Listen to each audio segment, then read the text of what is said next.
بسم اللہ الرحمن الرحیم۔ شروع اللہ کے نام سے۔ پیارے نبی محمد مصطفیٰ صلی اللہ علیہ وسلم نے ارشاد فرمایا، تمہاری نجات کا ذریعہ یہ ہے کہ تم اپنی زبان پر قابو رکھو اور اپنے گناہوں پر رویا کرو۔ پیارے نبی کی باتیں دوسروں تک پہنچانا صدقہ جاریہ ہے۔ جو شخص دعا نہیں کرتا اللہ تعالیٰ اس پر غصہ کرتا ہے۔ اللہ پاک کو یہ بات پسند ہے کہ بندہ ہر نوالے اور ہر گھونٹ پر اللہ پاک کا شکر ادا کرے۔ بے شک تم میں سے افضل شخص وہ ہے جو قرآن سیکھے اور سکھائے۔ تم صبح اور شام کو تین مرتبہ سورہ اخلاص، سورہ فلق اور سورہ ناس پڑھو، یہ تمہیں ہر چیز سے کافی ہو جائے گی۔ تم اللہ کی طرف رجوع کرنے کے لیے قرآن سے بڑھ کر کوئی اور ذریعہ نہیں پا سکتے۔ کامیاب ہو گیا وہ شخص جس کو اسلام کی ہدایت نصیب ہوئی اور ضرورت کے مطابق روزی ملی۔ اللہ جس کے ساتھ خیر و بھلائی کرنا چاہتا ہے اسے بیماری کی تکلیف اور دیگر مصیبتوں میں مبتلا کر دیتا ہے۔ جو تم سے تعلق توڑے اس سے جوڑو، جو تمہیں محروم کرے اسے عطا کرو، جو تم پر ظلم کرے اسے معاف کرو۔ جو آدمی غصے کو پی جاتا ہے اور غصہ کرنے پر قادر بھی ہوتا ہے، اللہ اس کے دل کو ایمان سے بھر دیتا ہے۔ افضل ایمان یہ ہے کہ تمہیں اس بات کا یقین ہو کہ تم جہاں بھی ہو خدا تمہارے ساتھ ہے۔ جو شخص دنیا میں دوغلاپن اختیار کرے گا قیامت کے دن اس کے منہ میں آگ کی دو زبانیں ہوں گی۔ رسول اللہ صلی اللہ علیہ وسلم نے بیری کا درخت کاٹنے والے پر لعنت بھیجی ہے۔ اپنے مریضوں کا علاج صدقے سے کیا کرو۔ مومن کا مرض اس کی خطاؤں کا کفارہ ہوتا ہے۔ زیادہ مال جمع کرنے والے لوگ اللہ کی نظر میں حقیر ہیں، مگر کثرت سے صدقہ کرنے والے اللہ کی نظر میں محبوب ہیں۔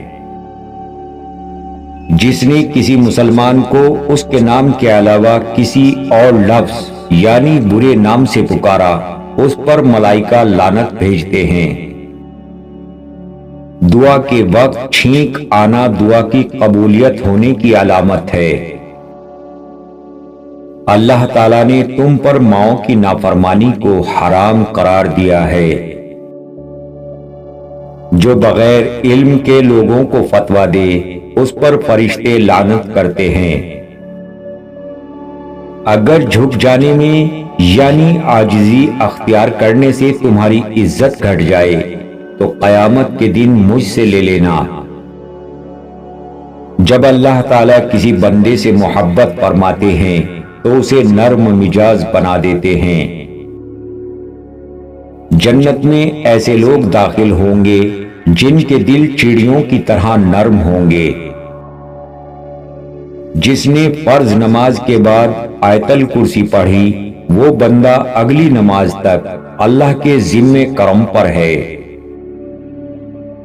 رات کا کھانا نہ چھوڑو چاہے ایک مٹھی کھجور ہی کیوں نہ ہو، کیونکہ رات کا کھانا چھوڑنا آدمی کو ضعیف کرتا ہے۔ صدقہ فقیر کے سامنے عاجزی اور باادب سے پیش کرو، کیونکہ خوش دلی سے صدقہ دینا قبولیت کی نشانی ہے۔ ہر چیز تقدیر سے ہے، یہاں تک کہ عاجز ہونا اور ہوشیار ہونا بھی تقدیر میں ہے۔ مسلمان کا صدقہ اس کی عمر میں اضافہ کرتا ہے اور بری موت سے بچاتا ہے، اور اللہ تعالیٰ اس کے ذریعے تکبر اور فقر کی بیماریوں کو زائل کرتا ہے۔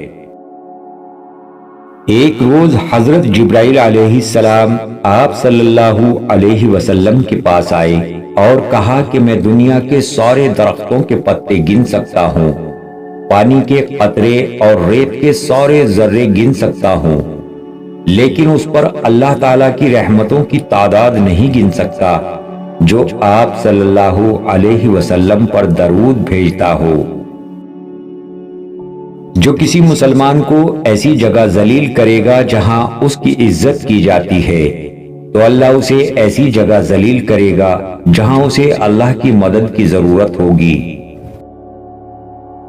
جس نے چھینک مارتے ہی الحمدللہ کہا اسے پیٹ کی بیماری نہیں ہوگی۔ آذان اور بارش کی حالتوں میں دعا رد نہیں ہوتی۔ اللہ تعالیٰ گناہوں کو گناہوں سے نہیں مٹاتا بلکہ وہ گناہ کو اچھائی اور نیکی سے مٹاتا ہے۔ آلودگی سے کبھی آلودگی دور نہیں ہوتی۔ سب سے افضل صدقہ روٹھے ہوئے لوگوں میں صلح کرا دینا ہے۔ ایک وقت ایسا آئے گا کہ دین پر قائم رہنا اتنا مشکل ہوگا جتنا ہاتھ میں چنگاری پکڑنا۔ اللہ کو سب چیزوں سے زیادہ توبہ کرنے والا جوان پسند ہے۔ جب بھی تم بیمار کے پاس جاؤ تو اس سے اپنے لیے دعا کی طلب کرو، کیونکہ بیمار کی دعا ایسی ہے جیسے ملائکہ کی دعا۔ بد زبانی ظلم ہے اور ظلم کا ٹھکانہ جہنم ہے۔ جو مومن لگاتار بیمار رہے اس کو بخش دیا جاتا ہے۔ اپنے شر سے دوسروں کو محفوظ رکھیں، یہ بھی ایک قسم کا صدقہ ہے۔ کامل مومن وہ ہے جو خوش اخلاق ہو اور گھر والوں سے نرم سلوک کرنے والا ہو۔ جس مسلمان کی نظر کسی عورت کے حسن پر پڑ جائے اور وہ اپنی نگاہ جھکا لے تو اللہ تعالیٰ اس کے دل میں عبادت کی لذت عطا فرمائے گا۔ اپنی تعریف پسند کرنا آدمی کو اندھا اور بہرا کر دیتا ہے۔ اپنی نیت کو ہر کھوٹ سے پاک رکھو، جو عمل کرو صرف اللہ کی خوشنودی کے لیے کرو، تھوڑا عمل بھی تمہاری نجات کے لیے کافی ہوگا۔ لوگوں میں بدترین شخص وہ ہے جو اپنے گھر والوں کے حق میں تنگی کرنے والا ہو۔ قرآن کریم پڑھا کرو، کیونکہ قیامت کے دن یہ اپنے پڑھنے والوں کے حق میں سفارشی بن کر آئے گا۔ میری چاہت اور خواہش ہے کہ میری امت کے ہر فرد کے دل میں سورہ یاسین ہو۔ تم میں سے پوری عقل والا وہ ہے جو اللہ سے سخت خوف والا ہے۔ سب سے زیادہ ناپسند اللہ تعالیٰ کو وہ شخص ہے جو سب سے زیادہ جھگڑالو ہو۔ تم خود کو پاک مت کہو، تم میں سے نیک آدمیوں کو اللہ جانتا ہے۔ تم قیامت کے دن سب سے بدترین اس شخص کو پاؤ گے جو دوغلا ہے، ادھر لوگوں سے کچھ بات کرتا ہے اور ادھر لوگوں سے کچھ بات کرتا ہے۔ سورۃ البقرہ کی 2 آخری آیتیں رات میں پڑھ لیں، وہ اسے ہر آفت سے بچانے کے لیے کافی ہو جائیں گی۔ صدقہ برائی کے 70 دروازوں کو بند کر دیتا ہے۔ ہر دن صبح 2 فرشتے اترتے ہیں، ان میں سے ایک دعا کرتے ہوئے کہتا ہے، اے اللہ خرچ کرنے والے کو بہتر بدل عطا فرما، اور دوسرا التجا کرتا ہے، اے اللہ جو خرچ نہ کرے اس کا مال تلف فرما دے۔ جسے پسند ہو کہ اللہ سے ملے اور اللہ اس پر راضی ہو تو اسے چاہیے کہ مجھ پر درود زیادہ پڑھا کرے۔ اللہ تعالیٰ کے لیے بعض لوگ ایسے ہیں جیسے کسی گھر کے خاص لوگ ہوتے ہیں۔ صحابہ نے عرض کیا، یا رسول اللہ وہ کون لوگ ہیں؟ تو ارشاد فرمایا، قرآن شریف پڑھنے والے اس کے خاص لوگ ہیں۔ جو شخص جوانی میں نکاح کر لیتا ہے تو شیطان چیخ اٹھتا ہے، ہائے افسوس، اس نے مجھ سے اپنا دین بچا لیا۔ رسول اللہ صلی اللہ علیہ وسلم سے کسی نے پوچھا اہل جنت کی کیا علامت ہے؟ آپ صلی اللہ علیہ وسلم نے فرمایا سچ بولنا۔ ہر نماز دوسری نماز سے پہلے ہونے والی خطاؤں کو مٹا دیتی ہے۔ خیرات کو مت روکو ورنہ تمہارا رزق بھی روک دیا جائے گا۔ جو آدمی خونی رشتوں سے قطع تعلق کرے وہ جنت میں داخل نہیں ہوگا۔ رسول کریم صلی اللہ علیہ وسلم سے دریافت کیا گیا کہ غیبت کیا ہے؟ آپ نے فرمایا اپنے بھائی کا ایسا ذکر جو اسے ناپسند ہو۔ پوچھا گیا اگر کوئی عیب اس میں موجود ہو تب بھی؟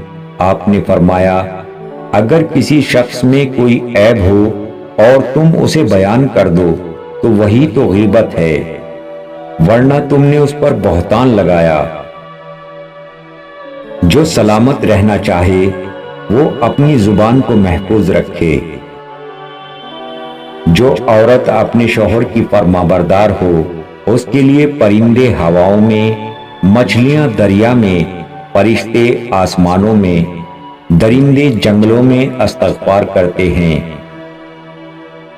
سب سے افضل انسان کون ہے؟ آپ نے فرمایا ہر وہ شخص جو دل کا صاف اور زبان کا سچا ہو۔ رسول اللہ صلی اللہ علیہ وسلم نے فرمایا کیا میں تمہیں جہنمی لوگوں کے بارے میں نہ بتاؤں؟ سخت مزاج، بد اخلاق اور تکبر کرنے والا جہنمی ہے۔